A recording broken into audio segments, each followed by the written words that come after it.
Hey friends, so tonight we're going to expound our knowledge of borrowed chords just a little bit. So recently I got a question on a recent video from @fret-less. This is feedback they left. Hi Steve, I find this stuff fascinating. Is there a set way of doing it within the tonic key? For example, in Radiohead's Creep, the chord progression is G major, B major, C major, C minor. I always assumed that it was in the key of G major, but the 3-chord B is major when it really should be minor, and there's a change in the 4-chord C major to C minor. So it would be 4 major to 4 minor, which sounds great, but it doesn't make sense to me. Are you able to explain to me why this chord progression appears to break all the rules and still sounds awesome? I put rules in quotes because I know there aren't really any rules in music. Well, okay. So one of the ways I approach music theory is it's kind of a tool to understand why things work the way they do.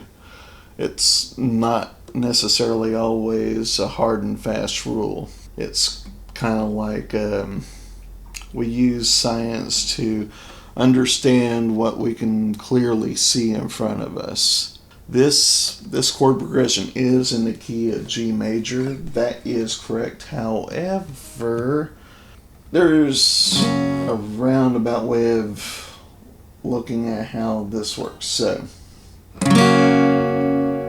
of course, you got your 1 chord, which is G major. Now, it's true, B major is not in the key of G major. However, 2 ways of looking at this chord. Now, we can look at this as being a chord quality change. So that means that we're borrowing it in the sense that we're just changing the chord quality. So just a simple chord quality change to major 3. Now there's another way of looking at it.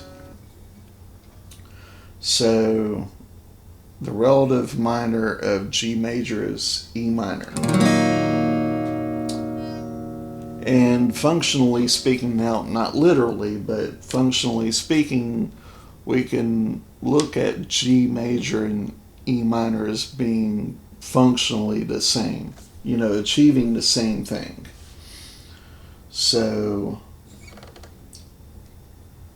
when we go from G major to B major, we are using the 5 of the relative minor to G major. So this is a 5 of 6 is the way I'm looking at it. It's a 5 of 6 chord. So 1 to 5 of 6,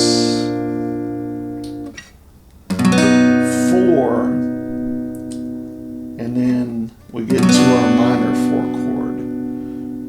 So the way I'm looking at this minor 4 chord is we are borrowing from the parallel minor to G major, because C minor is in the key of G minor. So we're borrowing from the parallel minor. And that's my explanation of how this chord progression works out the way it does. And one thing about using a minor 4 chord to major 1 progression is it's similar to using a sus2 chord, a 4 sus2 chord. So let's look at the key of E major, and so 1, 5,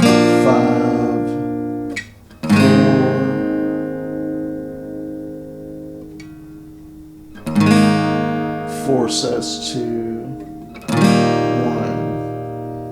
1. It's kind of a soft landing. So let's look at using the minor 4.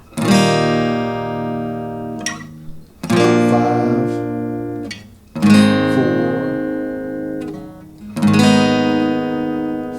minor 4,